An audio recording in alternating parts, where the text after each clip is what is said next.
కాళీమాత ఆలయంలో ఓ రోజు ప్రసాదంగా ఇవ్వడానికి లడ్డూలు తయారు చేస్తున్నారు. అయితే ఎక్కడి నుంచి వచ్చాయో తెలియదు కానీ లడ్డూలకి చీమలు పట్టడం మొదలైంది. లడ్డూ తయారు చేస్తున్న వారికి ఏం చేయాలో తెలియలేదు. చీమలను చంపకుండా ఎలా అనే ఆలోచనలో పడ్డారు అందరూ. వాటిని చంపకుండా ఉండడానికి ఏం చేయాలో చెప్పమని రామకృష్ణ పరమహంస గారిని సలహా అడిగారు.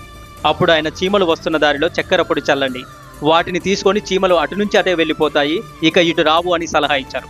పరమహంస గారు చెప్పినట్లే చీమలు వచ్చే దారిలో చక్కెర పొడిని చల్లారు. ఆ పొడిని చూడడంతోనే వాటిని నోట్లో ఖర్చుకొని చీమలు కాసేపటికల్లా అక్కడి నుంచి వెళ్ళిపోవడం మొదలుపెట్టాయి.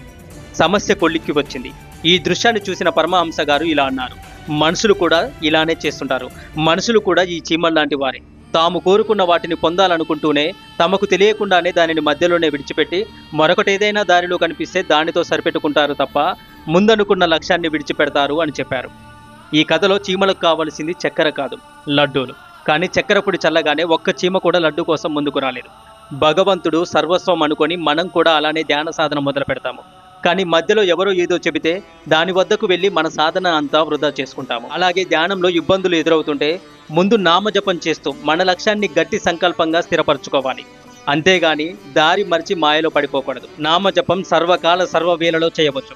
నామజపం చేస్తూ భగవంతుని యొక్క లీలలు పురాణ ప్రవచనాల రూపంలో వింటుంటే మన భక్తి మరింతగా బలపడి ధ్యానంలో ఆ భగవంతుడితో అనుబంధం పెరుగుతుంది. ఓం నమో భగవతే వాసుదేవాయ నమః.